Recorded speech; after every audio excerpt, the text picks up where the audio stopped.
여러분, 한 가지 여쭙고 싶습니다. 그동안 정말 열심히 살아오셨는데 어째서 삶은 여전히 그 자리에 멈춰 있는 것 같으신가요? 분명히 누구보다 부지런히 일하셨고, 누구보다 성실하게 사셨고, 누구보다 가족을 위해 마음을 쏟으셨는데 말입니다. 그런데도 어느 날 문득 거울 앞에 서서 자신을 바라보면 마음 한구석이 텅 비어 있는 것 같은 그런 느낌이 드신 적은 없으신지요?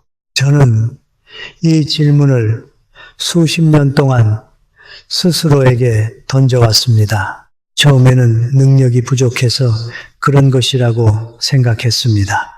또 어떤 날에는 노력이 모자라서 그런 것이라고 자신을 탓하기도 했습니다. 운이 따라주지 않는다고 한탄한 날도 있었고, 세상이 야박하다고 원망한 날도 있었습니다. 그런데 100년 가까운 세월을 살아오며 또 수많은 사람들의 삶을 가까이서 지켜보고 나서야 저는 비로소 한 가지 사실을 깨닫게 되었습니다.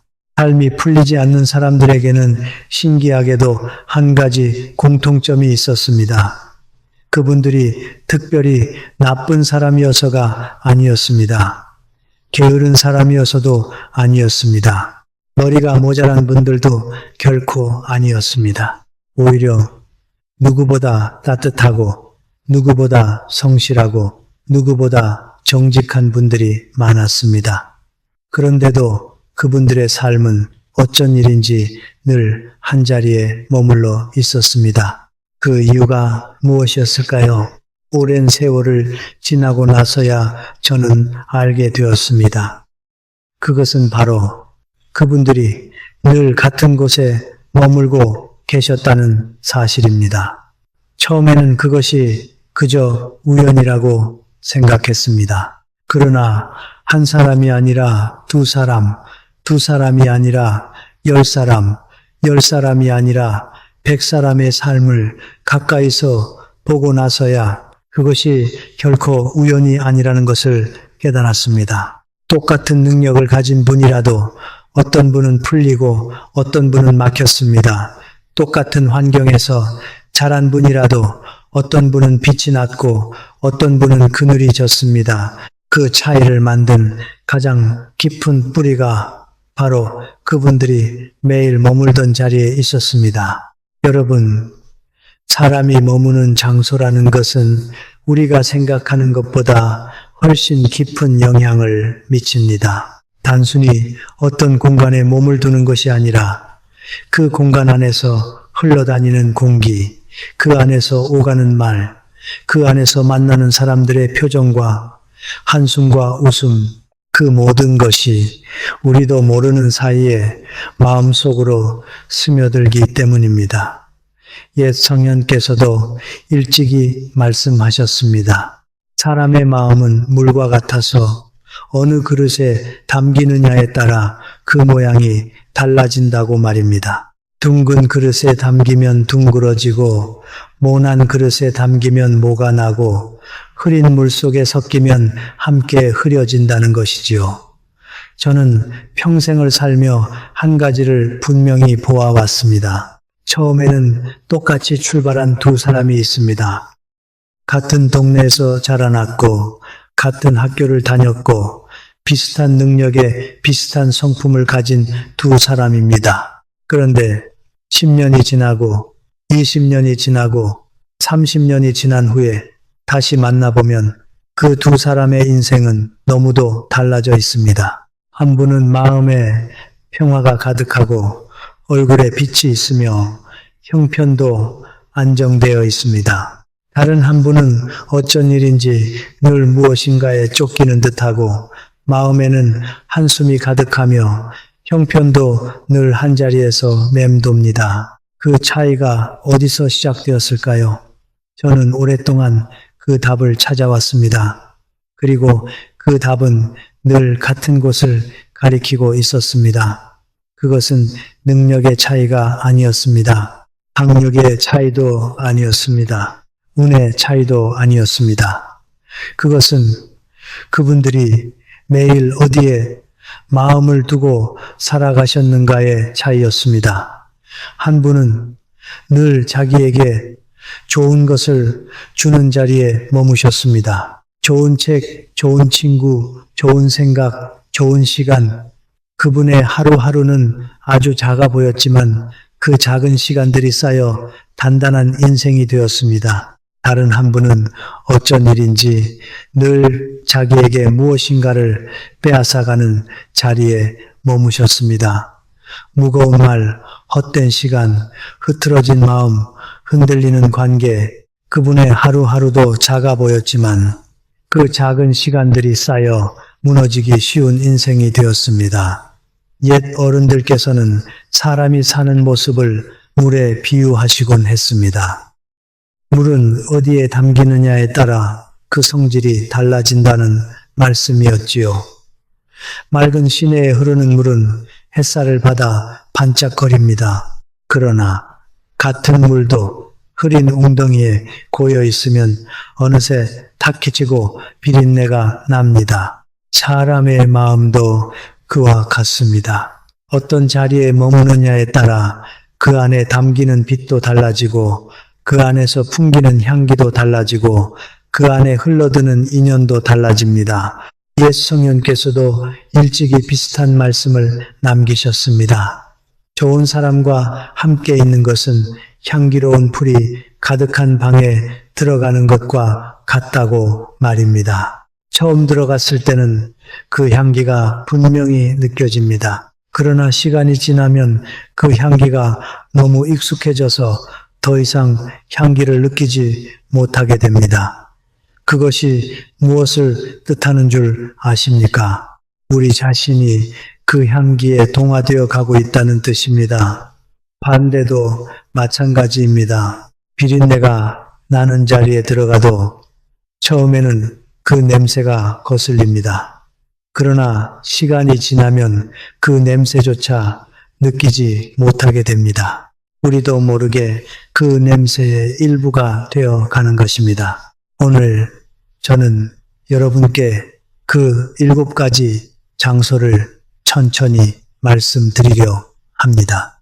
끝까지 들어주신다면 지금까지 왜 인생이 풀리지 않았는지, 왜 노력만큼 결과가 따라오지 않았는지, 왜 마음이 자꾸만 무거워졌는지 그 이유가 처음으로 또렷하게 보이기 시작할 것입니다. 그리고 그 깨달음이 여러분의 남은 인생을 조용히 그러나 분명히 바꿔 놓을 것이라고 저는 믿습니다. 부디 마음을 편하게 가지시고 차 한 잔 곁에 두시고 제 이야기를 천천히 들어주시기를 부탁드립니다. 한 번에 다 이해하지 않으셔도 괜찮습니다. 다만 그저 마음으로 들어주시면 됩니다. 머리로 듣는 이야기는 잠시 머물다 사라지지만 마음으로 들은 이야기는 평생을 함께 가기 때문입니다. 여러분, 첫 번째로 말씀드릴 자리가 있습니다. 그것은 바로 불평과 한숨이 조용히 모이는 자리입니다. 저는 젊은 시절부터 사람들이 모이는 자리를 유심히 관찰해 왔습니다. 그 중에서도 가장 조심하셔야 할 자리가 있는데 겉으로 보면 아주 평범합니다. 동네 어귀 식당, 친한 이웃과의 차 한 잔 자리, 오랜 친구와의 술 한 잔 자리, 일상적인 모임, 누가 봐도 정겹고 따뜻한 풍경입니다. 그런데 그 자리에서 오가는 말들을 가만히 들어보면 어쩐 일인지 분위기가 무거워지는 순간들이 있습니다. 처음에는 한 사람이 작은 한숨을 쉽니다. 요즘 세상이 어쩐 일인지 자꾸만 야박해진다는 말 한마디. 그 한마디에 옆 사람이 고개를 끄덕입니다. 그러더니 자기 이야기를 보태기 시작합니다. 그러면 그 다음 사람도 한마디를 보탭니다. 그렇게 한 사람의 한숨이 두 사람의 한숨이 되고 두 사람의 한숨이 자리 전체의 무거움이 됩니다. 누가 잘못한 것은 없습니다. 다들 자기 이야기를 솔직하게 한 것뿐입니다. 그런데 그 자리를 일어서서 집으로 돌아오는 길에 어쩐 일인지 마음이 그 자리에 가기 전보다 훨씬 무거워져 있습니다. 삶에 대한 불만, 사람에 대한 서운함, 세상에 대한 원망, 자식에 대한 섭섭함, 배우자에 대한 한숨, 정부에 대한 비판, 옆집에 대한 험담, 처음에는 한두 마디였던 것이 어느새 자리 전체를 가득 채우게 됩니다. 그리고 가장 무서운 것은 그 자리에 앉아 있는 우리도 어느 순간 그 흐름에 함께 휩쓸려 가게 된다는 사실입니다. 처음에는 그저 듣고만 있었습니다. 그런데 어느 순간 고개를 끄덕이고 있고 다시 어느 순간에는 자기도 모르게 한숨을 함께 쉬고 있고 또 어느 순간에는 자신의 불만을 보태고 있습니다. 여러분, 사람의 마음이라는 것은 우리가 생각하는 것보다 훨씬 조용히 물이 듭니다. 흙탕물 속에 손을 잠시 담갔을 뿐인데도 그 손에는 분명히 흙물이 묻어납니다. 그리고 그 손으로 자기 얼굴을 만지면 자기도 모르는 사이에 얼굴에도 흙이 묻습니다. 마음도 똑같습니다. 그 자리에서 고개를 끄덕이다 보면 어느 순간 그 생각이 내 것이 되어 있습니다. 세상은 원래 이런 거다. 사람이라는 것은 다 그렇다. 이제 와서 무엇을 바꾸겠는가? 운이 좋아야 사는 거지 노력으로는 안 된다. 결국 가진 사람만 더 가지는 세상이다. 옛 어른들께서는 말이 가진 힘을 결코 가볍게 여기지 않으셨습니다. 한마디 말이 사람을 살리기도 하고 한마디 말이 사람을 죽이기도 한다는 옛말이 있습니다. 그것은 단지 다른 사람에게 하는 말만을 두고 하신 말씀이 아닙니다. 우리가 매일 듣는 말, 우리 귀로 들어오는 그 모든 말도 마찬가지입니다. 따뜻한 말이 매일 들어오는 사람의 마음에는 따뜻한 꽃이 피어납니다. 차가운 말이 매일 들어오는 사람의 마음에는 차가운 서리가 내립니다. 자기가 어떤 말의 자리에 머물고 있는가가 자기 마음의 풍경을 결정합니다. 이런 생각이 한번 마음속에 자리 잡는 순간 어떤 일이 일어나는 줄 아십니까? 기회가 와도 움직이지 않게 됩니다. 좋은 인연이 와도 의심하게 됩니다. 누군가 손을 내밀어도 그 손을 잡지 못하게 됩니다. 운이 없는 것이 아닙니다.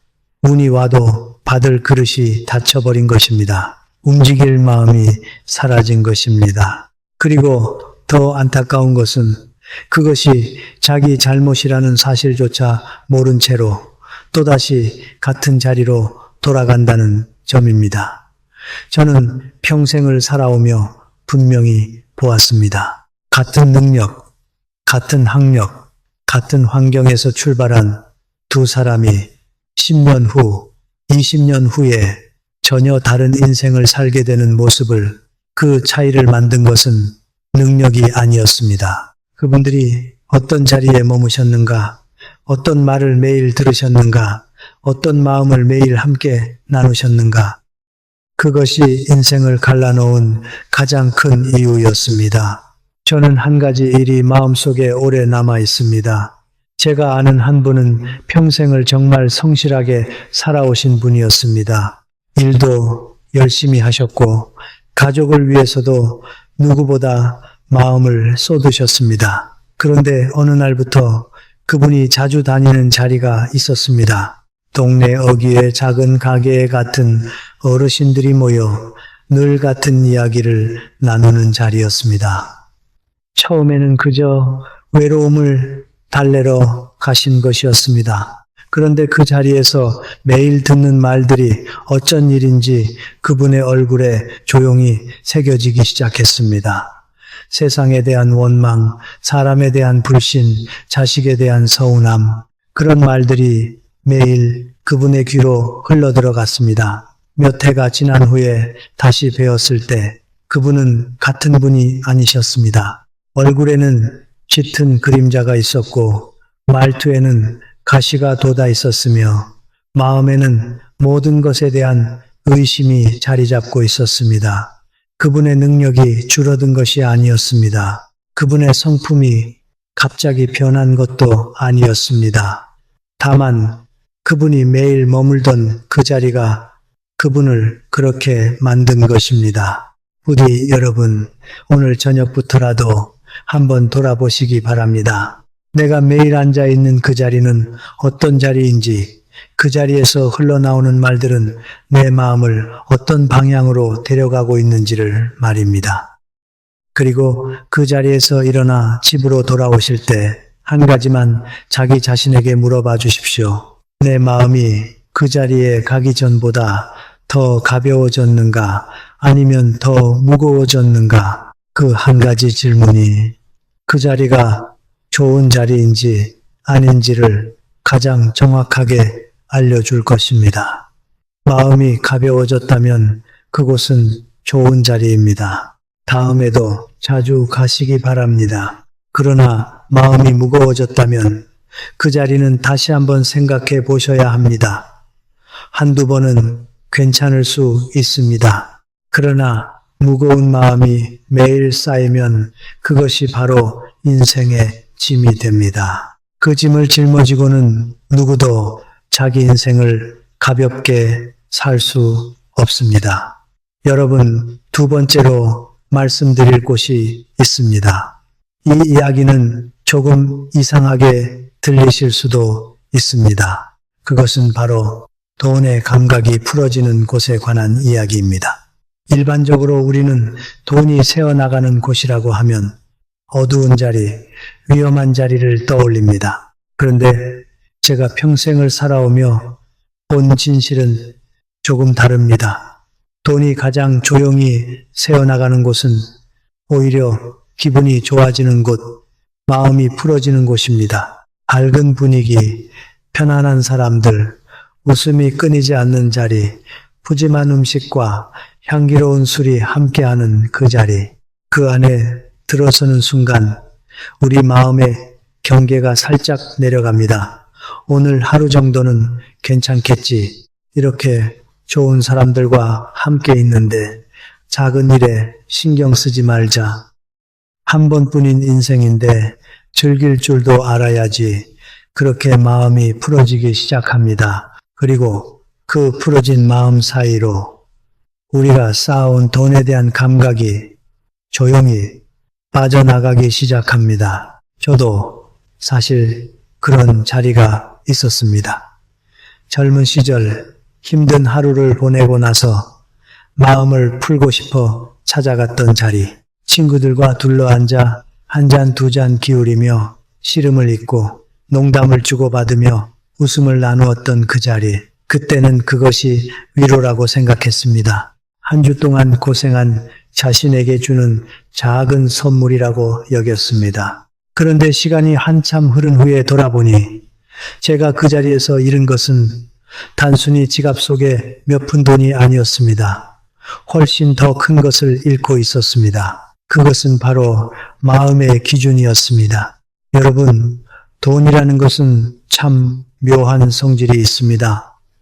돈은 그 사람의 생각과 태도를 그대로 따라갑니다.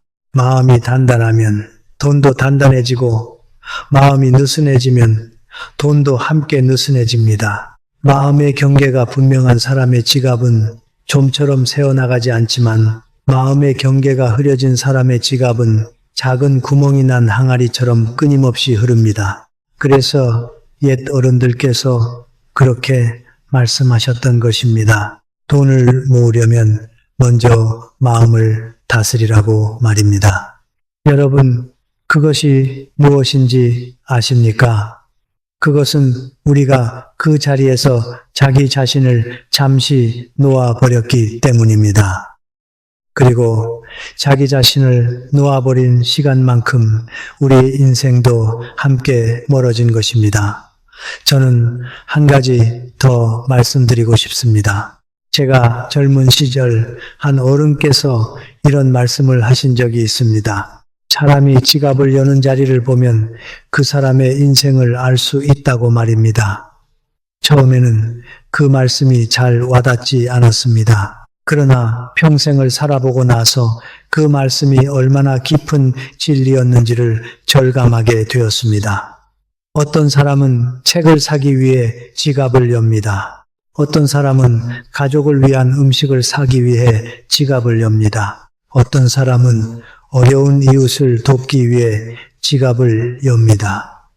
그러나 어떤 사람은 자기 마음의 허전함을 잠시 채우기 위해 지갑을 엽니다. 지갑이 가장 자주 열리는 자리, 그 자리가 결국 그 사람의 인생이 됩니다. 그것이 채움의 자리라면 인생도 채워지고 그것이 비움의 자리라면 인생도 비어갑니다. 그래서 옛 어른들께서는 돈을 어디에 쓰느냐를 그토록 중요하게 여기셨던 것입니다. 돈은 단순한 종이가 아닙니다. 그 안에 우리의 시간이 담겨 있고 우리의 노력이 담겨 있고 우리의 마음이 담겨 있습니다. 그러니 그 돈을 흘려보내는 자리가 곧 우리 인생을 흘려보내는 자리가 되는 것입니다. 기분이 좋아지는 자리에 자주 가시는 것을 저는 결코 나쁘다고 말씀드리는 것이 아닙니다. 사람이 살면서 위로받을 자리, 마음을 풀 자리, 함께 웃을 자리는 반드시 필요합니다. 다만 한 가지만 기억해 주십시오. 그 자리에 들어가실 때 잠시 멈춰서서 자기 마음에 한번 물어보시기 바랍니다. 내가 지금 마음을 풀러가는 것인가? 아니면 마음을 잃으러 가는 것인가? 이 질문 하나가 여러분의 지갑과 인생을 함께 지켜드릴 것입니다. 그리고 또 한 가지 말씀드리고 싶은 것이 있습니다. 마음이 풀어지는 자리에서 잃는 것은 돈만이 아닙니다. 다음 날 아침에 일어나면 어쩐 일인지 마음 한구석이 무거워져 있는 것을 느끼게 됩니다. 즐거웠던 시간이었는데 왜 그 즐거움 뒤에 이런 허전함이 남는지 처음에는 잘 모릅니다. 그러나 시간이 지나면서 알게 됩니다. 그것은 우리가 그 자리에서 자기 자신을 잠시 놓아버렸기 때문입니다. 그리고 자기 자신을 놓아버린 시간만큼 우리 인생도 함께 멀어진 것입니다. 여러분, 세 번째로 말씀드릴 곳은 시간을 조용히 가져가는 곳입니다. 나이가 들수록 여러분도 분명히 느끼고 계실 것입니다. 하루가 지나가는 속도가 예전 같지 않다는 것을 말입니다. 젊은 시절에는 하루가 길었습니다. 아침에 일어나서 저녁이 되기까지 정말 많은 일을 할 수 있었고 정말 많은 생각을 할 수 있었습니다. 그런데 어느 날부터 하루가 점점 짧아집니다. 아침을 먹고 잠시 무엇을 하다 보면 어느새 점심이고 점심을 먹고 또 무엇을 하다 보면 어느새 저녁입니다. 일주일이 지나가는 것 같지 않은데 한 달이 가 있고 한 달이 지나가는 것 같지 않은데 한 해가 가 있습니다. 그런데도 우리는 자주 이런 자리에 앉아 있습니다. 목적 없이 이어지는 대화, 그저 시간을 흘려보내는 공간, 무엇을 하고 있는지도 모른 채 손에 쥐고 있는 작은 화면, 그 안으로 끝없이 흘러들어오는 다른 사람들의 이야기, 잠깐만 쉬는 거야, 잠깐만 보는 거야, 그렇게 생각하면서 시작하지만 어느새 1시간이 지나 있고 2시간이 지나 있습니다. 그리고 그 자리에서 일어났을 때 우리에게 남는 것이 무엇인지를 가만히 생각해 보면 어쩐 일인지 손에 잡히는 것이 별로 없습니다. 저는 평생을 살며 한 가지를 분명히 깨달았습니다. 시간을 가볍게 여기는 곳은 결국 인생 전체를 가볍게 만드는 곳이라는 사실입니다. 시간은 돈과는 전혀 다릅니다. 돈은 잃어도 다시 벌 수 있습니다. 일을 더 하고, 더 절약하고, 더 노력하면 다시 모을 수 있습니다. 그러나 시간은 한번 흘러가면 그것으로 끝입니다. 어떤 부자도, 어떤 권력자도, 어떤 똑똑한 사람도 흘러간 시간을 다시 되돌릴 수는 없습니다. 그래서 옛 성현께서 말씀하시기를 흘러가는 시간이 가장 무서운 것이라고 하셨던 것입니다. 옛 어른들께서는 시간을 두고 이런 말씀을 하셨습니다. 한치의 시간이 한치의 황금보다 귀하다고 말입니다. 황금은 잃어도 다시 얻을 수 있지만 시간은 한번 흘러가면 천금을 주어도 되사올 수 없다는 뜻입니다. 그런데 우리는 어쩐 일인지 황금에는 신경을 쓰면서도 시간에는 무심합니다. 10,000원짜리 한 장을 잃어버리면 종일 마음이 쓰리면서도 한 시간을 의미 없이 흘려보내고는 그저 자연스럽게 받아들입니다. 그러나 평생을 살아본 제가 분명히 말씀드릴 수 있습니다. 10,000원짜리 한 장보다 그 한 시간이 훨씬 더 귀한 것이었습니다. 여러분, 오늘 하루가 쌓이지 않으면 내일의 삶도 만들어지지 않습니다. 인생이라는 것은 결국 하루하루가 쌓여서 만들어지는 것이기 때문입니다. 하루가 가벼우면 한 달이 가볍고, 한 달이 가벼우면 한 해가 가볍고, 한 해가 가벼우면 결국 인생 전체가 가벼워집니다. 그런데 어쩐 일인지 우리는 시간에 대해서는 너무도 너그럽습니다. 단돈 10,000원을 잃으면 하루 종일 마음이 쓰리면서도 1시간을, 2시간을, 반나절을 의미 없이 흘려보내고는 아무렇지도 않게 잠자리에 듭니다. 저는 이렇게 생각합니다. 나이가 들수록 시간은 더욱 귀해집니다. 젊은이에게는 시간이 강물처럼 많이 흐르지만 나이 든 사람에게는 시간이 한 방울씩 떨어지는 샘물 같습니다. 그 한 방울 한 방울이 모두 소중합니다. 그것을 어떤 자리에서 흘려보내느냐, 어떤 자리에서 채우느냐가 인생의 마지막 풍경을 결정합니다. 여러분, 한 가지 더 말씀드리고 싶은 것이 있습니다. 시간을 가져가는 자리는 늘 2가지 얼굴을 하고 있습니다. 첫 번째 얼굴은 무료함의 얼굴입니다. 그저 시간을 죽이는 자리, 그저 무엇을 하는지도 모른 채 흘려보내는 자리, 그 자리에서 일어나면 마음에 남는 것이 별로 없습니다.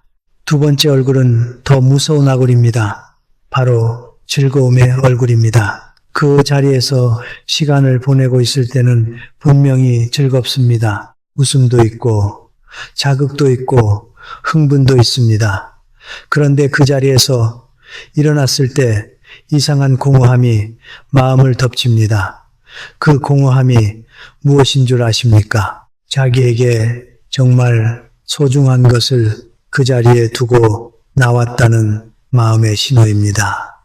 옛 성현께서 말씀하시기를 군자는 자기 시간을 함부로 쓰지 않는다고 하셨습니다. 군자라는 말이 너무 거창하게 들리시면 그저 자기 자신을 사랑하는 사람이라고 바꾸어 들으셔도 좋습니다. 자기 자신을 사랑하는 사람은 자기 시간을 함부로 쓰지 않습니다. 자기에게 남은 시간이 얼마나 소중한지를 알기 때문입니다.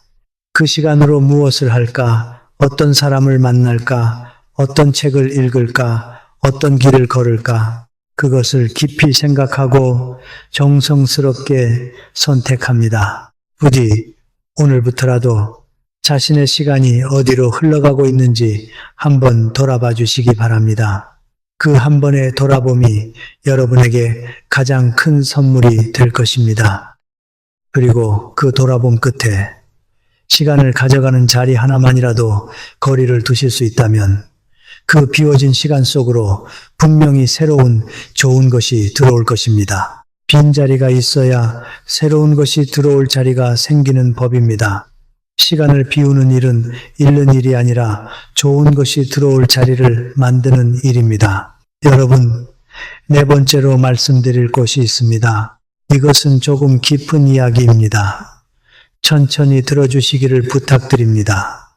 그것은 바로 의존을 만들어내는 것에 관한 이야기입니다. 처음에는 그저 기분을 풀기 위한 작은 선택이었습니다. 힘든 하루를 마치고 한 잔 기울이는 것, 답답한 마음에 잠시 어딘가에 들러보는 것, 외로운 저녁에 무언가에 마음을 기대보는 것, 그것이 처음에는 그저 한 번의 위로였습니다. 그런데 어느 순간부터 변화가 시작됩니다.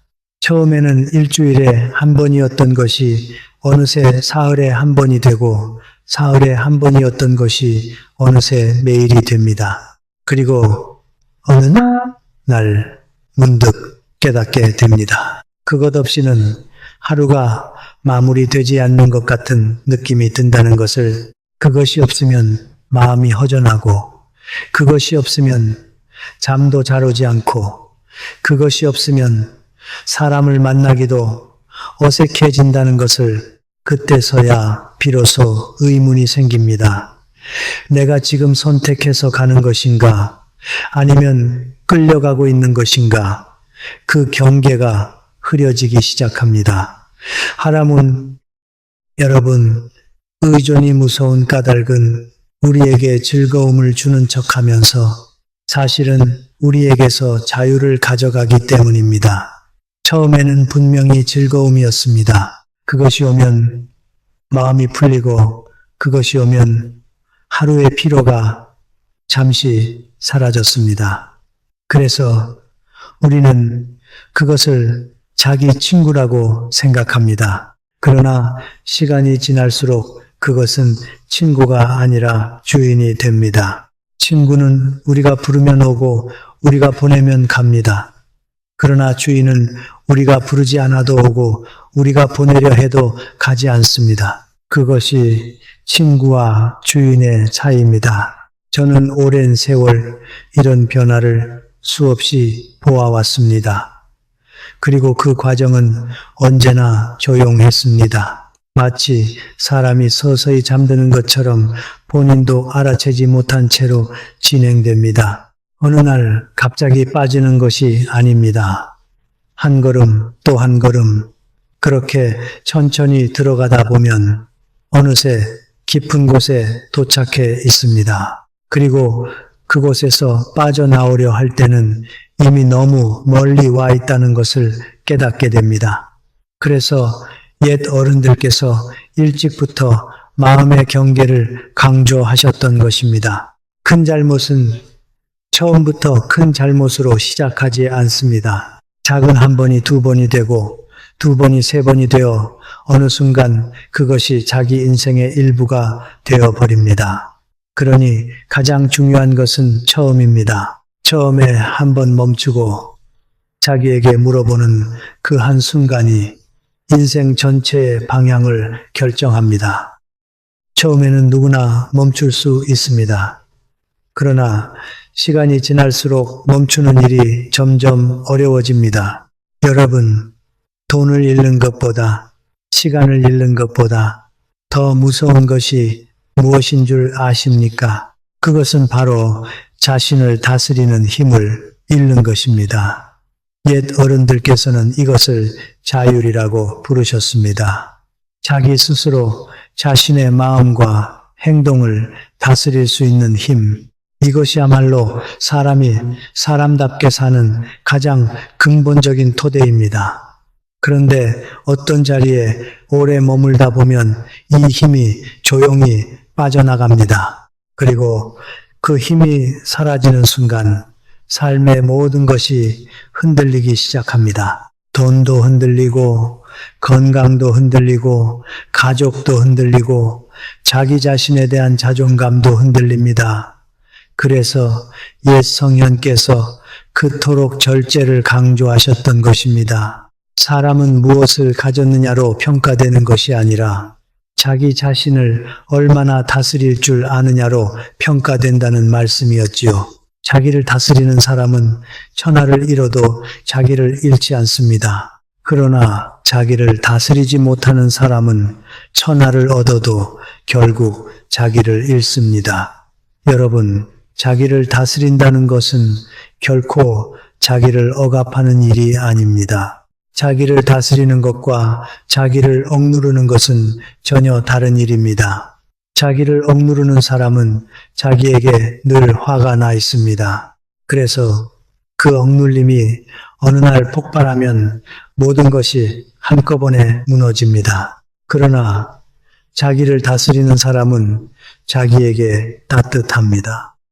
자기 약함을 인정하고 자기 한계를 받아들이고 그 안에서 자기에게 가장 좋은 길을 천천히 선택해 갑니다. 그래서 자기를 다스리는 사람의 인생은 무너지지 않습니다. 흔들릴 수는 있어도 결국 다시 제자리로 돌아옵니다. 여러분, 혹시 지금 마음 한구석에 한 가지 자리가 떠오르신다면 그 자리에서 한번 자기 자신에게 진솔하게 물어봐 주시기 바랍니다. 내가 이 자리에 가는 것은 정말 내가 선택한 것인가? 아니면 내가 끌려가고 있는 것인가?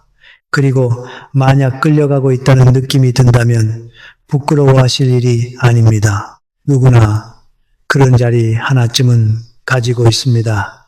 저도 평생을 살아오며 그런 시간이 있었습니다.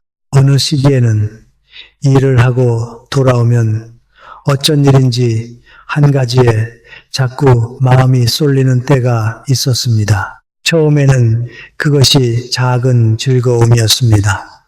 그런데 어느 순간부터 그것 없이는 하루가 마무리되지 않는 것 같은 느낌이 들기 시작했습니다. 저는 그때 자기 자신에게 한 가지 질문을 던졌습니다. 내가 지금 이것을 즐기고 있는가? 아니면 이것에 끌려다니고 있는가? 이 질문에 솔직하게 답하는데 꽤 오랜 시간이 걸렸습니다. 그러나 그 솔직한 답을 마주하는 순간 비로소 한 걸음을 뺄 수 있었습니다. 여러분, 의존이라는 것은 부끄러운 일이 아닙니다. 사람은 누구나 약한 부분이 있고 그 약한 부분에 무엇인가가 자꾸 들어와 자리를 잡으려 합니다. 다만 그것을 알아차리는 것이 중요합니다. 알아차리지 못하면 끝까지 끌려가지만 알아차리는 순간 다시 자기 자신을 되찾을 수 있습니다. 그래서 옛 성령께서 그렇게 말씀하셨습니다. 자기를 아는 사람이야말로 진정으로 강한 사람이라고 말입니다. 다른 사람을 이기는 것은 힘 있는 일이지만 자기 자신을 이기는 것은 더 큰 힘이 있는 일이기 때문입니다. 그리고 자기 자신을 이기는 첫걸음은 자기 자신을 정직하게 바라보는 것입니다. 자기 약함을 부끄러워하지 않고 자기 흔들림을 숨기지 않고 자기 마음의 그림자까지 따뜻한 시선으로 들여다보는 것, 그것이 시작입니다. 그 알아차림이야말로 인생의 가장 큰 전환점입니다. 여러분, 5번째로 말씀드릴 곳은 조금 다릅니다. 오히려 좋은 선택이라고 믿고 발걸음을 옮기는 것에 관한 이야기입니다. 그것은 바로 싸다는 이유로 사람이 몰리는 곳입니다. 세일 행사, 사람들이 줄을 길게 서는 곳, 저렴하다고 소문난 자리, 큰 마트의 떨이 코너, 끝없이 광고가 나오는 작은 화면 속의 그 무수한 상품들, 그 안에 들어서는 순간 이상한 공기가 느껴집니다. 지금 사야 한다. 놓치면 손해다. 오늘만 이 가격이다. 옆 사람이 가져가면 나는 못 산다. 그런 보이지 않는 압력이 우리를 둘러쌉니다. 저 역시 젊은 시절 정말 어렵게 살았습니다. 단돈 한 푼도 아껴야 했던 시절이 있었습니다. 식구는 많고 벌이는 적고 하루하루가 빠듯했던 그 시절을 저는 결코 잊지 못합니다. 그래서 더욱 깊이 알게 되었습니다. 돈을 지키는 것은 단순히 가격의 문제가 아닙니다. 그것은 마음의 기준을 지키는 문제입니다. 정말 필요한 것이라면 비싸도 사야 합니다. 그러나 정말 필요하지 않은 것이라면 아무리 싸도 그것이 돈을 지키는 가장 근본적인 원칙입니다. 그 어려운 시절에 제가 가장 분명히 배운 한 가지가 있습니다. 가난한 사람을 정말 가난하게 만드는 것은 적은 수입이 아니라 흐트러진 마음의 기준이라는 것이었습니다. 적은 돈을 가지고도 단단한 기준 안에서 살아가는 분의 살림은 늘 정돈되어 있었습니다. 그런데 어쩐 일인지 그분보다 더 많은 돈을 버는데도 마음의 기준이 흐트러진 분의 살림은 늘 어지러웠습니다. 그분의 집에는 사놓고 한 번도 쓰지 않은 물건들이 쌓여 있었고 그분의 지갑은 늘 비어 있었으며 그분의 마음에는 늘 부족함이 있었습니다. 그런데 사람의 마음이라는 것이 참 묘합니다. 싸다는 말 한마디 앞에서 우리의 이성은 너무도 쉽게 흔들립니다. 평소에는 쳐다보지도 않던 물건이 반값이라는 말이 붙는 순간 갑자기 꼭 필요한 물건처럼 보입니다. 2개를 사면 하나가 공짜라는 말 앞에서 하나만 있으면 충분한 것을 2개로 사게 됩니다. 그리고 집으로 돌아와 그 물건을 풀어놓는 순간 어쩐 일인지 마음이 가벼워지지 않습니다. 오히려 이상한 무거움이 남습니다. 여러분, 그것이 무엇인지 아십니까? 그것은 자기 자신이 그 결정을 한 것이 아니라 다른 누군가의 분위기에 끌려서 결정한 것에 대한 마음의 신호입니다. 사람의 마음은 그것을 정확히 압니다. 자기가 진짜로 원해서 한 일과 분위기에 휩쓸려 한 일을 마음은 결코 헷갈리지 않습니다. 그래서 싸다는 이유로 사모은 물건들이 집 안 한구석에 쌓일수록 마음 한구석에는 설명하기 어려운 공허함이 함께 쌓입니다. 저는 평생을 살며 한 가지를 알게 되었습니다. 진짜 풍요로운 사람은 많이 가진 사람이 아니라 자기에게 필요한 것이 무엇인지를 분명히 아는 사람이라는 것을 말입니다. 자기에게 필요한 것이 무엇인지를 모르는 사람은 아무리 많이 가져도 늘 부족합니다. 더 사야 하고 더 모아야 하고 더 채워야 합니다. 그러나 자기에게 필요한 것이 무엇인지를 분명히 아는 사람은 적게 가져도 충분합니다. 그 사람의 집은 단정하고 그 사람의 마음은 평화롭고 그 사람의 인생은 가볍습니다. 부디 여러분, 오늘부터라도 한 가지만 마음에 두시기 바랍니다. 무언가를 사기 전에 잠시 멈추어 자기 자신에게 물어보시는 것입니다. 내가 이것을 정말 필요해서 사는가? 아니면 단지 싸다는 이유로 사는가? 이 질문 하나가 여러분의 지갑을 지킬 뿐 아니라 여러분의 마음과 집과 인생을 함께 지켜드릴 것입니다. 진정한 절약은 적게 쓰는 것이 아니라 마음의 기준을 분명히 가지는 것입니다. 여러분, 한 가지 더 깊은 이야기를 나누고 싶습니다. 우리가 무엇을 사는 행위는 단순한 거래가 아닙니다. 그것은 자기 시간과 자기 노력으로 얻은 것을 어떤 물건이나 어떤 경험과 바꾸는 일입니다. 그러니 그것은 매우 신중해야 하는 일입니다. 자기 시간만큼 소중한 것은 이 세상에 없고 자기 노력만큼 귀한 것도 없기 때문입니다. 그런데 우리는 어쩐 일인지 자기 시간과 노력이 담긴 그 돈을 너무도 가볍게 흘려보낼 때가 많습니다. 저는 평생을 살며 한 가지 단순한 진리를 깨달았습니다. 집안에 물건이 많을수록 마음이 무거워지고 집안에 물건이 적을수록 마음이 가벼워진다는 것입니다. 우리가 가진 모든 물건은 보이지 않게 우리에게 어떤 짐을 주고 있습니다. 그것을 둘 자리를 마련해야 하고 그것을 닦고 정리해야 하고 그것을 잃어버릴까 신경 써야 하고 그것이 망가졌을 때 마음이 쓰입니다. 그러니 정말 필요한 것이 아니라면 가져오지 않는 것이 가장 큰 자유입니다. 옛 어른들께서는 청빈이라는 말씀을 즐겨 쓰셨습니다. 단순히 가난한 것이 아니라 마음을 맑게 하기 위해 일부러 적게 가지는 삶의 자세를 말합니다. 그분들이 그렇게 사신 까닭은 가난을 미덕으로 여기셨기 때문이 아닙니다.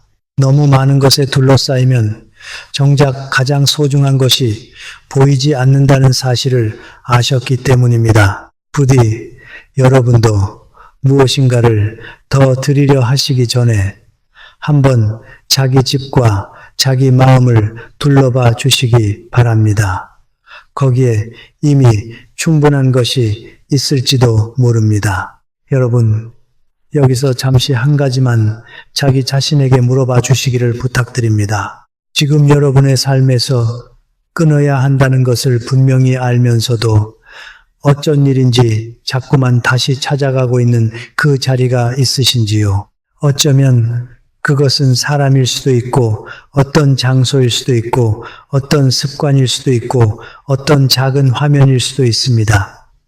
무엇이든 좋습니다. 천천히 마음속에 떠올려 보시기 바랍니다. 너무 깊이 분석하시거나 판단하시려 하지 마시고 그저 떠오르는 것을 가만히 바라봐 주시면 됩니다. 저는 이런 질문을 드리는 것이 결코 가벼운 일이 아니라는 것을 잘 압니다. 자기 자신을 정직하게 들여다보는 일은 누구에게나 어렵고 때로는 아픈 일입니다.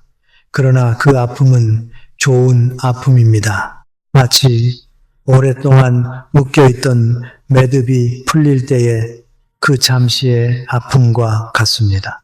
매듭이 풀리는 그 순간이 잠시 시리지만 풀리고 나면 그 시린 자리에 다시 따뜻한 피가 돌기 시작합니다.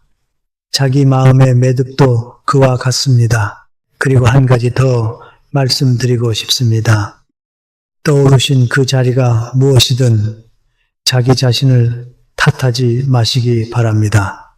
그곳에 가게 된 것에는 그만한 이유가 있었을 것입니다. 외로움이었을 수도 있고 마음의 상처였을 수도 있고 어쩔 수 없었던 어떤 사정이었을 수도 있습니다.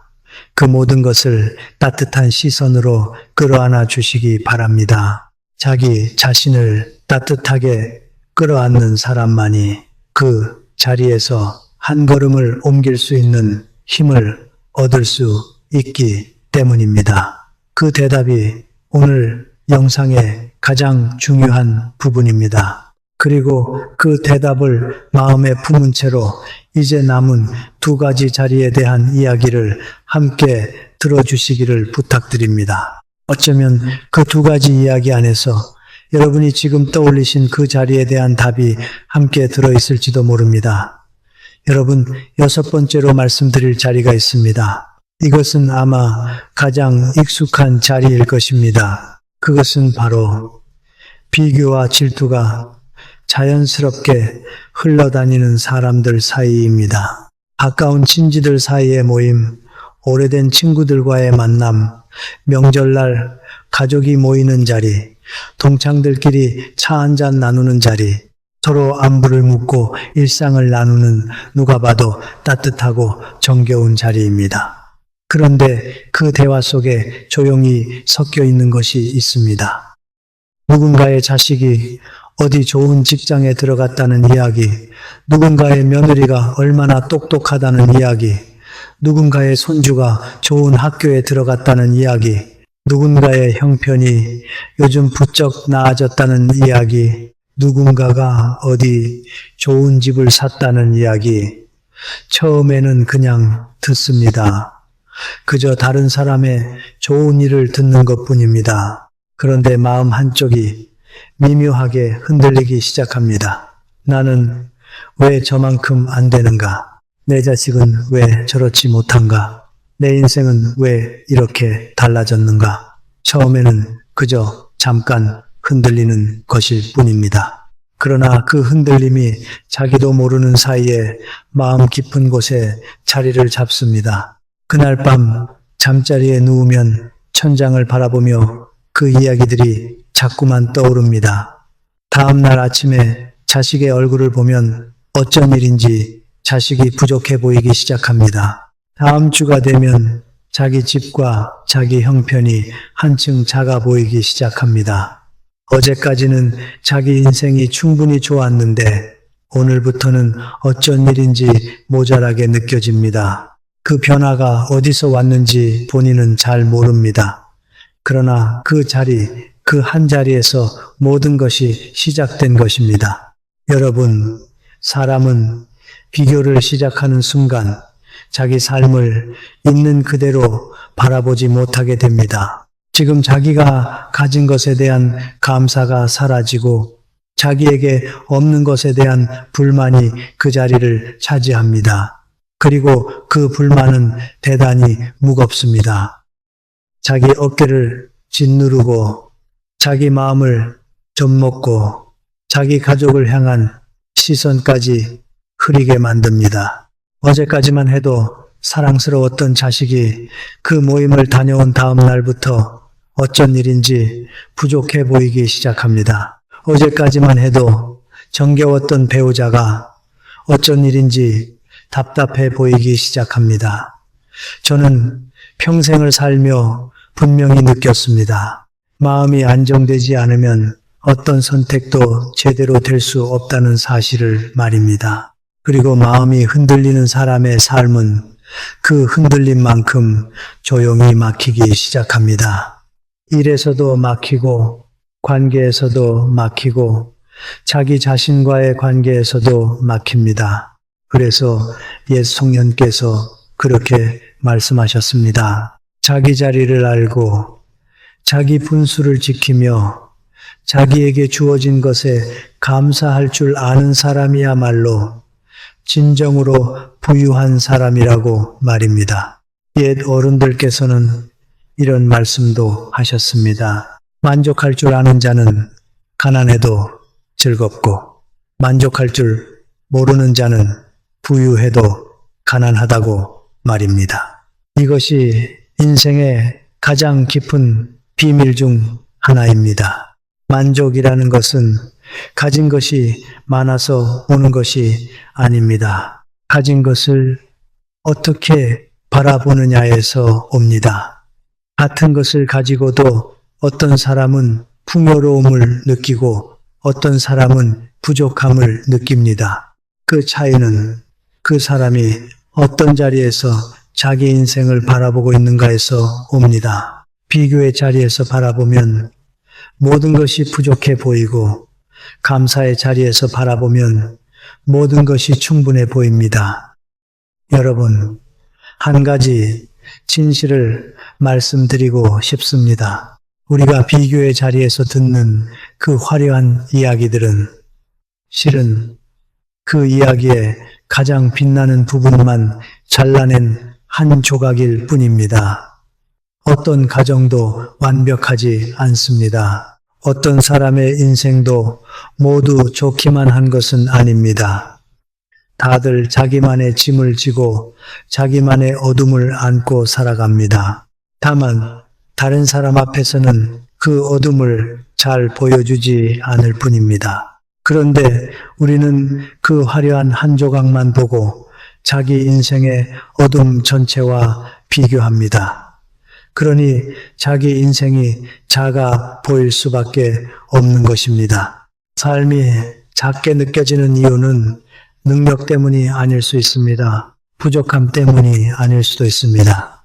어쩌면 지금 여러분이 함께 시간을 보내고 있는 그 사람들 때문일지도 모릅니다. 그리고 그 자리에서 오가는 그 비교의 말들 때문일지도 모릅니다. 옛 어른들께서 친구를 잘 사귀라고 그토록 강조하신 까닭이 여기에 있습니다. 친구는 함께 시간을 보내는 사람이 아니라 함께 마음을 나누는 사람입니다. 그리고 함께 마음을 나누는 사람이 곧 우리 자신이 되어 갑니다. 여러분, 부디 한 가지만 기억해 주시기 바랍니다. 자기 인생을 다른 사람의 인생과 견주는 순간 우리 인생은 자기 것이 아니게 됩니다. 그것은 빌려온 잣대로 자기 인생을 재단하는 일입니다. 자기 키로 자기 길을 걸어야 하는데 다른 사람의 키로 자기 길을 재고 있는 셈입니다. 그러니 그 길이 어찌 자기 발에 맞을 수 있겠습니까? 부디 자기 인생을 자기 잣대로 살아가시기 바랍니다. 자기 발걸음으로, 자기 호흡으로, 자기 시간 속에서 그것이 인생을 바로 세우는 가장 단단한 길입니다. 저는 한 가지 작은 풍경을 잊지 못합니다. 어느 봄날 작은 꽃밭 앞에 잠시 멈춰 선 적이 있었습니다. 그곳에는 키 큰 꽃도 있었고, 키 작은 꽃도 있었고, 일찍 핀 꽃도 있었고, 늦게 핀 꽃도 있었습니다.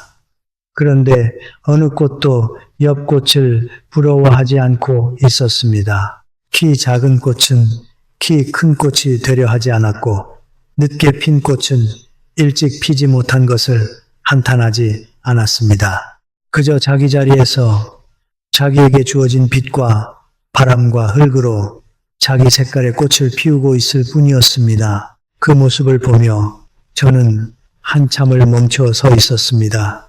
사람도 저렇게 살 수 있다면 얼마나 좋을까? 자기 자리를 인정하고 자기 빛깔을 사랑하고 자기 시간에 자기 꽃을 피울 수 있다면 얼마나 평화로울까? 여러분, 비교가 자연스러운 자리에서 한 가지 신기한 사실을 발견하실 수 있습니다. 그 자리에 자주 가는 분일수록 자기 인생에 대한 만족도가 떨어진다는 것입니다. 객관적으로 보면 누구보다 많은 것을 가지고 계신 분도 그 자리에 다녀오면 어쩐 일인지 자기가 부족하게 느껴집니다. 반대로 자기 분수를 알고 자기 길을 가시는 분은 객관적으로 적게 가졌어도 늘 마음에 평화가 있습니다. 행복은 가진 것의 양으로 결정되는 것이 아니라 자기에게 주어진 것을 어떻게 바라보는가로 결정되기 때문입니다. 옛 성령께서 말씀하시기를 가난한데도 즐거워하고 부유한데도 예의를 잃지 않는 것이 진정한 사람의 길이라고 하셨습니다. 가난해도 즐거울 수 있는 까닭은 자기에게 있는 것에 마음을 두기 때문입니다. 부유해도 예의를 잃지 않는 까닭은 자기가 가진 것을 자랑거리로 삼지 않기 때문입니다.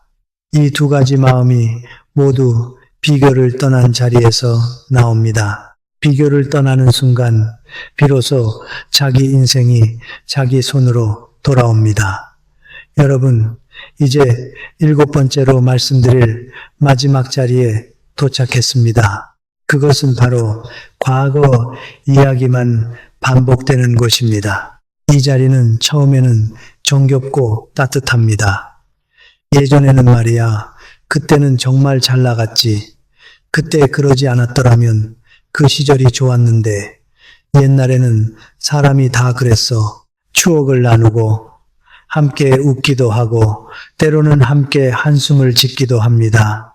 누가 봐도 평화로운 풍경입니다. 그런데 그 자리에 너무 오래 머무르면 조용한 변화가 시작됩니다. 마음이 현재에서 점점 멀어지는 것입니다.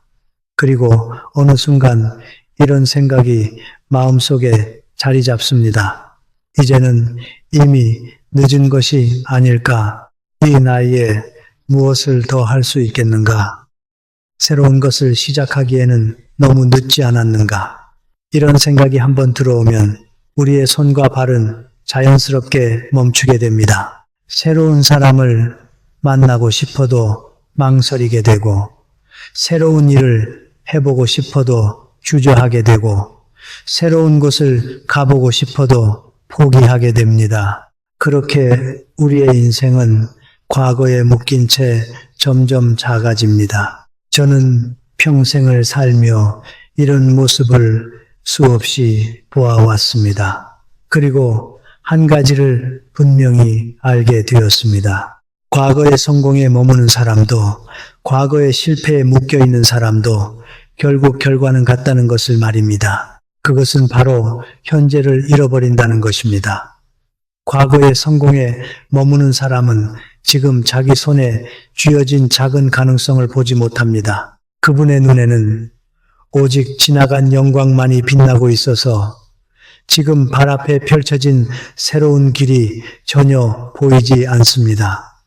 저는 한 분을 기억합니다. 젊은 시절 큰 성취를 이루셨던 분이었습니다. 그러나 어느 시점부터 그분은 자기가 거둔 그 영광에 마음을 두고 계셨습니다. 누구를 만나든 옛 이야기였고 어떤 자리에 가시든 자기가 잘 나가던 시절의 이야기였습니다. 처음에는 사람들이 그 이야기를 흥미롭게 들었습니다.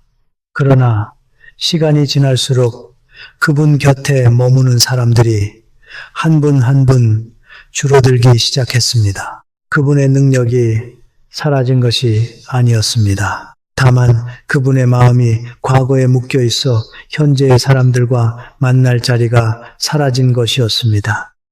과거의 실패에 묶여 있는 사람도 마찬가지입니다. 그분의 마음은 늘 그 실패의 자리에 머물러 있어서 지금 펼쳐지는 모든 일을 그 실패의 그림자 속에서 바라봅니다. 새로운 일이 와도 의심하고 새로운 인연이 와도 거리를 둡니다. 한 번 다친 마음이 다시 다칠까 두려워서 마음의 문을 닫아둡니다. 그러나 그 닫힌 문 너머로 인생의 모든 새로운 가능성도 함께 사라집니다. 여러분, 옛 성현께서 말씀하셨습니다. 과거는 배울 대상이지 머무를 곳이 아니라고 말입니다. 과거의 좋은 일에서는 감사를 배우고 과거의 나쁜 일에서는 지혜를 배워서 그 배움을 가지고 오늘을 살아야 합니다. 그것이 과거를 제대로 사용하는 방법입니다. 그러나 과거에 머물러 버리면 과거는 우리를 가르치는 스승이 아니라 우리를 가두는 감옥이 됩니다. 그리고 그 감옥 안에서 우리는 현재라는 가장 소중한 선물을 잃어버리게 됩니다. 저는 100살이 가까워진 지금도 매일 새로운 것을 배웁니다. 매일 새로운 사람을 만나려 하고 매일 새로운 글을 읽으려 하고 매일 새로운 생각을 해보려 합니다. 그렇게 하지 않으면 사람은 그 자리에서 멈추기 때문입니다. 멈추는 순간 늙는 것이 아닙니다. 멈추는 그 순간이 곧 늙는 것입니다. 나이가 많은 것과 늙는 것은 전혀 다른 일입니다. 나이가 90이어도 새로운 것을 배우려 하는 사람은 젊은 사람입니다. 나이가 40이어도 과거에만 머무르는 사람은 이미 늙은 사람입니다. 부디 여러분, 과거의 어떤 자리에 마음이 너무 오래 머물러 있다면 오늘부터 그 자리에서 한 걸음만 일어나 보시기 바랍니다. 큰 결심이 필요한 일이 아닙니다. 그저 한 걸음이면 됩니다. 어제 가보지 않은 길로 한번 산책을 가보시고 한동안 연락하지 않았던 사람에게 안부 한 통을 보내보시고 오랫동안 미뤄두었던 작은 일 하나를 시작해 보시는 것입니다. 그 작은 한 걸음이 여러분을 다시 현재라는 살아있는 자리로 데려다 줄 것입니다. 여러분, 한 가지 더 말씀드리고 싶습니다. 과거에 대한 이야기 자체가 나쁜 것이 결코 아닙니다. 추억을 되돌아보는 일은 사람을 사람답게 만드는 아주 소중한 일입니다. 옛 이야기를 나누는 자리, 옛 친구와 함께 그리운 시절을 떠올리는 자리, 자식들에게 자기가 살아온 인생의 구비구비를 들려주는 자리, 그런 자리들은 우리 인생을 풍성하게 만드는 보물입니다. 다만 한 가지가 달라야 합니다. 과거를 가지고 와서 현재를 더 깊게 사는 사람과 과거에 머물러서 현재를 잃어버리는 사람은 전혀 다른 사람입니다. 전자는 과거에서 지혜를 길어옵니다. 그 지혜로 오늘을 더 따뜻하게, 더 깊게, 더 의미 있게 살아갑니다. 후자는 과거에 자기 마음을 두고 옵니다. 그래서 오늘은 그저 과거의 그림자 속에 머물게 됩니다. 똑같이 옛 이야기를 하시더라도 어떤 분 앞에 앉아 있으면 마음이 훈훈해지고 무언가 배우게 되는 반면 어떤 분 앞에 앉아 있으면 어쩐 일인지 마음이 무거워지고 답답해집니다. 그 차이가 바로 여기에 있습니다. 저는 100살이 가까워진 지금까지도 한 가지를 늘 마음에 두고 살아갑니다. 오늘이 어제보다 더 좋은 하루가 되기를. 어제는 이미 지나갔습니다. 어제 잘 살았으면 감사할 일이고 어제 잘 못 살았으면 그 안에서 배울 일입니다. 그 어느 쪽이든 오늘은 새로운 하루입니다. 오늘 또 한 가지를 배우고 오늘 또 한 사람을 따뜻하게 만나고 오늘 또 한 줄의 글을 쓰고 오늘 또 한 번의 기도를 드리는 것, 그것이 사람이 사람답게 사는 길입니다. 나이는 숫자에 불과합니다. 마음이 어디에 머무는가가 그 사람의 진짜 나이입니다. 여러분, 지금까지 7가지 자리에 대해 말씀드렸습니다. 불평과 한숨이 모이는 자리, 돈의 감각이 풀어지는 자리, 시간을 조용히 가져가는 자리, 의존을 만들어내는 자리, 싸다는 이유로 사람이 몰리는 자리, 비교와 질투가 흐르는 자리, 그리고 과거에만 머무르는 자리. 이 7가지는 서로 다른 것 같지만 가만히 들여다보면 결국 하나로 이어집니다. 이 7가지 자리는 모두 하나의 공통점을 가지고 있습니다. 그곳에 머물면 우리 마음이 자기 자신에게서 멀어진다는 것입니다. 진짜 위험한 자리는 어떤 한 가지 행동이 일어나는 곳이 아닙니다. 진짜 위험한 자리는 우리가 우리 자신을 잠시 잃어버리는 곳입니다. 그리고 진짜 좋은 자리는 어떤 화려한 것이 있는 곳이 아닙니다. 진짜 좋은 자리는 우리가 그곳에서 다시 우리 자신으로 돌아오는 곳입니다. 불평이 가득한 곳에서는 우리의 생각이 어두워지고 돈의 감각이 풀어지는 곳에서는 우리의 기준이 흔들리고 시간을 빼앗기는 곳에서는 우리의 미래가 흐려지고 의존을 만드는 곳에서는 우리가 자기 자신을 잃어버리고 싸다는 이유로 모이는 곳에서는 우리의 선택이 흐트러지고 비교와 질투가 있는 곳에서는 우리의 마음이 무너지고 과거에 머무는 곳에서는 우리의 현재가 사라집니다. 이 모든 것의 끝은 결국 하나입니다. 그것은 바로 마음의 방향이 흐려진다는 것입니다. 저는 100년이 가까운 세월을 살며 한 가지를 정말 분명히 알게 되었습니다.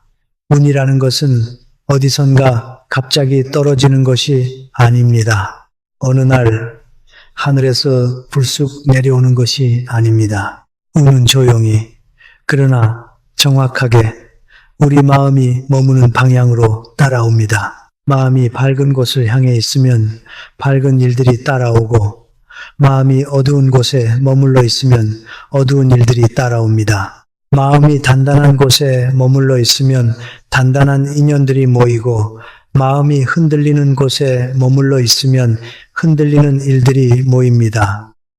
여러분, 인생의 후반부는 인생의 전반부와 다릅니다.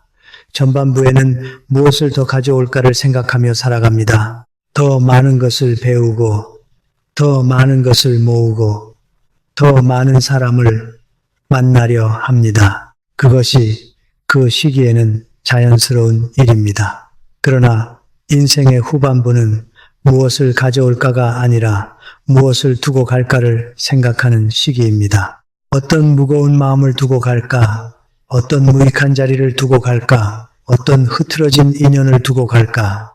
그렇게 하나씩 두고 갈수록 마음의 자리가 가벼워지고 그 자리에 진짜 소중한 것들이 들어올 공간이 생깁니다. 그래서 옛 성현께서 그렇게 말씀하셨습니다. 운명을 바꾸려면 먼저 마음이 머무는 곳을 바꾸라고 말입니다. 자리를 바꾸면 사람이 달라지고, 사람이 달라지면 생각이 달라지고, 생각이 달라지면 행동이 달라지고, 행동이 달라지면 결국 인생이 달라집니다. 그 시작이 바로 자리입니다. 우리가 매일 어디에 앉아 있는가, 누구와 함께 있는가, 어떤 말을 듣고 있는가, 이것이야말로 인생을 결정하는 가장 깊은 뿌리입니다. 여러분, 한 가지 더 깊은 이야기를 드리고 싶습니다. 우리는 흔히 인생을 큰 결정 한두 번으로 만들어진다고 생각합니다. 어느 학교를 갈까, 어느 직업을 가질까, 누구와 결혼할까, 어디에 집을 살까, 이런 큰 결정들이 인생을 만든다고 믿습니다. 물론 그것도 중요합니다. 그러나 평생을 살아본 제가 분명히 깨달은 것은 인생을 진짜로 만드는 것은 그런 큰 결정이 아니라 매일매일의 작은 머책이라는 사실입니다. 어떤 사람과 차 한 잔을 나눴는가? 어떤 책의 한 줄을 읽었는가? 어떤 자리에서 한 시간을 보냈는가? 어떤 생각을 하루 종일 마음에 두었는가? 그 작은 모쳇들이 모여서 인생의 풍경을 만듭니다. 그러니 큰 결심을 하실 필요가 없습니다. 인생을 한 번에 바꾸려 하실 필요도 없습니다. 그저 오늘 하루 한 자리만 잘 선택해 보시는 것입니다. 한 사람만 잘 만나 보시는 것입니다. 한 시간만 좋은 곳에서 보내보시는 것입니다. 그 작은 한 번이 다음 날을 만들고, 다음 주를 만들고, 다음 달을 만들고, 결국 다음 인생을 만듭니다. 큰 강도 한 방울의 물에서 시작되었듯이 큰 변화도 작은 한 번의 선택에서 시작됩니다. 여러분, 삶이 막혀 있다고 느껴질 때, 일이 풀리지 않는다고 느껴질 때, 마음이 자꾸 무거워질 때, 부디 가장 먼저 자기 능력을 의심하지 마시기 바랍니다. 또 운을 탓하지도 마시기 바랍니다. 그저 조용히 자기 자신에게 한 가지만 물어봐 주시기 바랍니다. 저는 지금 어디에 머물고 있는가? 누구와 함께 있고, 어떤 말을 듣고 있고, 어떤 마음을 매일 나누고 있는가? 이 질문 하나가 여러분의 남은 인생을 조용히 그러나 분명히 바꾸어 놓을 것입니다. 그리고 한 가지 더 말씀드리고 싶습니다. 자리를 바꾸는 일은 한 번의 큰 결심으로 이루어지지 않습니다. 어제까지 다니던 곳을 갑자기 끊으려 하시면 마음이 너무 힘들어집니다. 그러니 한 번에 다 바꾸려 하지 마시고 한 자리씩 천천히 바꿔 가시기 바랍니다. 일주일에 한 번이라도 그동안 가지 않았던 좋은 자리에 가보십시오. 도서관도 좋고 조용한 공원도 좋고 마음이 따뜻해지는 사람과의 차 한 잔 자리도 좋습니다. 그렇게 한 자리씩 늘려가시면 어느새 인생 전체의 풍경이 달라져 있을 것입니다. 저는 지금까지 살아오며 인생에서 가장 큰 후회 하나를 꼽으라면 더 좋은 자리에 더 자주 머물지 못한 것이라고 말씀드리고 싶습니다. 더 좋은 사람들과 더 많이 만나지 못한 것, 더 깊은 책을 더 많이 읽지 못한 것, 더 조용한 곳에서 더 많이 자기를 들여다보지 못한 것, 이런 것들이 가장 마음에 남습니다. 그러니 여러분께서는 부디 저와 같은 후회를 남기지 마시기를 바랍니다. 늦지 않았습니다. 오늘부터라도 한 걸음씩 옮기시면 됩니다. 저는 한 가지 작은 비밀을 말씀드리고 싶습니다. 인생의 가장 큰 행복은 거창한 곳에서 오지 않습니다. 큰 성공이나 큰 부에서 오지도 않습니다. 인생의 가장 큰 행복은 좋은 자리에서 좋은 사람과 함께 따뜻한 차 한 잔을 나누는 그 평범한 시간 속에 들어 있습니다. 그 시간이 자주 있는 인생은 부유한 인생이고 그 시간이 드문 인생은 가난한 인생입니다. 통장의 숫자가 아니라 그 시간의 양이 진짜 인생의 부유함을 결정합니다. 저는 100년 가까이 살면서 가장 행복했던 순간들을 가만히 떠올려 봅니다. 그 순간들은 큰 자리에 있었던 것이 아니었습니다. 큰 박수를 받았던 자리도 아니었습니다. 그 순간들은 모두 작고 조용한 자리에 있었습니다. 마음을 나눌 수 있는 한 사람과 따뜻한 차를 사이에 두고 깊은 이야기를 나누었던 어느 저녁, 한 권의 좋은 책을 펼쳐들고 작은 등불 아래에서 시간을 잊었던 어느 밤, 가족과 함께 평범한 식탁에 둘러앉아 별것 아닌 이야기에 함께 웃었던 어느 점심, 그 작은 자리들이 모여서 제 인생의 가장 빛나는 풍경을 만들었습니다. 그러니 부디 여러분, 그 시간을 늘려가시기 바랍니다. 그것이 어렵게 느껴지신다면 한 가지 자리부터 정해보시는 것입니다. 일주일에 한 번이라도 그 자리에 가시기로 자기 자신과 약속하시고 그 약속을 정성스럽게 지키시는 것입니다. 처음에는 어색할 수도 있습니다. 그러나 두세 번이 지나면 그 자리가 어느새 자기 인생의 가장 좋은 자리가 됩니다. 그리고 그 자리가 늘어날수록 다른 무거운 자리에서 자연스럽게 멀어지게 됩니다. 좋은 자리가 자라나면 나쁜 자리는 자기 자리를 잃게 되어 있습니다. 그리고 마지막으로 한 가지를 더 말씀드리고 싶습니다. 좋은 자리에 머무는 가장 좋은 방법은 자기 자신이 누군가에게 좋은 자리가 되어주는 것입니다. 다른 사람을 만났을 때 그 사람의 마음을 따뜻하게 해주는 사람, 그 사람에게 희망을 전해주는 사람, 그 사람의 이야기를 진심으로 들어주는 사람, 그 사람의 어려움 앞에서 함께 기도해주는 사람, 그런 사람이 되시면 여러분 자신이 그 자체로 좋은 자리가 됩니다. 그리고 좋은 자리에는 좋은 인연이 따라오게 되어 있습니다. 저는 평생을 살며 한 가지 신비를 보아왔습니다. 자기가 좋은 사람이 되려고 노력한 사람의 곁에는 신기하게도 좋은 사람들이 모여듭니다. 그것이 인생의 가장 깊은 법칙 중 하나입니다. 옛 어른들께서 말씀하시기를 향기로운 꽃이 있는 곳에 나비가 모이듯이 향기로운 마음이 있는 곳에 좋은 인연이 모인다고 하셨습니다. 그러니 좋은 자리를 찾아다니시기 전에 먼저 자기 자신이 좋은 자리가 되어 보시기 바랍니다. 그러면 자리는 저절로 따라옵니다.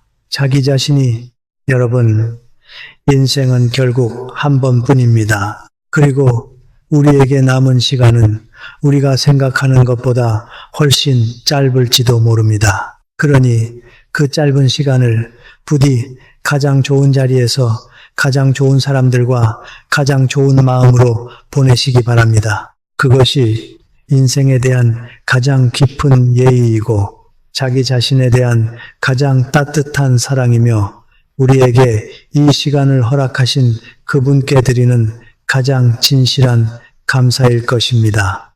저는 오늘 이 이야기를 마무리하면서 한 가지를 더 마음에 두고 싶습니다. 사람이 인생을 살아가며 가장 큰 선물은 깨달음이 아닙니다. 깨달음을 알아도 행동하지 않으면 그것은 결국 머릿속의 지식일 뿐입니다. 가장 큰 선물은 깨달음을 작은 행동 하나로 옮기는 그 용기입니다. 오늘 이 영상을 보시고 마음에 어떤 깨달음이 있으셨다면 부디 그것을 머릿속에만 두지 마시기 바랍니다. 작은 한 걸음으로라도 옮겨보시기 바랍니다. 큰 결심이 아니어도 좋습니다. 그저 오늘 한 가지 자리만 바꿔보시는 것입니다. 그것이 모든 변화의 시작입니다.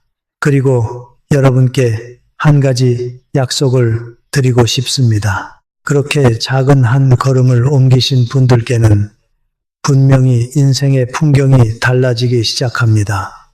처음에는 잘 보이지 않을 수도 있습니다. 그러나 한 달이 지나고 두 달이 지나면 자기 자신이 분명히 느끼게 됩니다. 마음이 가벼워졌다는 것을, 잠이 깊어졌다는 것을, 사람을 만나는 일이 따뜻해졌다는 것을, 작은 일에 감사할 수 있게 되었다는 것을, 그것이 바로 인생이 새롭게 열리는 신호입니다. 저는 오랜 세월을 살며 한 가지 진리를 분명히 보아왔습니다. 사람의 인생은 큰 사건으로 바뀌지 않습니다. 매일 머무는 자리, 매일 만나는 사람, 매일 듣는 말, 그 작은 것들이 쌓이고 쌓여 결국 한 사람의 운명을 만들어냅니다. 그렇기 때문에 오늘 여러분이 어디에 머무시는지가 그토록 중요한 것입니다. 거창한 결심이 필요한 것이 아닙니다. 그저 오늘 하루 마음이 무거워지는 그 자리에서 한 걸음만 물러서 보십시오. 그리고 마음이 따뜻해지는 그 자리에 한 걸음만 더 가까이 가보십시오. 그 작은 차이가 1년 후 여러분의 삶을 분명히 다른 곳으로 데려다 줄 것입니다. 오늘 영상을 보시면서 마음에 떠오른 것이 있으셨는지요? 혹시 지금 끊어야 한다고 느끼면서도 어쩐 일인지 머물고 있는 그 자리가 있으시다면 댓글에 지금 여러분이 겪고 계신 일을 솔직하게 남겨주시기 바랍니다. 부끄러워하실 일이 아닙니다. 누구나 그런 자리 하나쯤은 가지고 있고 그것을 입 밖으로 꺼내는 순간 이미 절반은 풀린 것입니다. 다음 영상에서 여러분의 이야기를 가지고 더 깊이 함께 나누어 드리겠습니다. 그리고 오늘 이 이야기가 여러분의 마음 한구석을 따뜻하게 어루만지고 갔다면 부디 구독 버튼을 한번 눌러주시기를 부탁드립니다. 그렇게 해주시면 다음에 더 좋은 이야기를 가지고 다시 여러분을 찾아뵐 수 있습니다. 좋아요와 알림 설정도 함께 해주시면 새로운 영상이 올라올 때마다 가장 먼저 받아보실 수 있습니다. 저는 여러분의 이야기를 천천히 기다리겠습니다. 오늘 하루도 부디 평안하시고 마음이 머무는 그 자리에 따뜻한 햇살이 가득하시기를 진심으로 바랍니다. 감사합니다.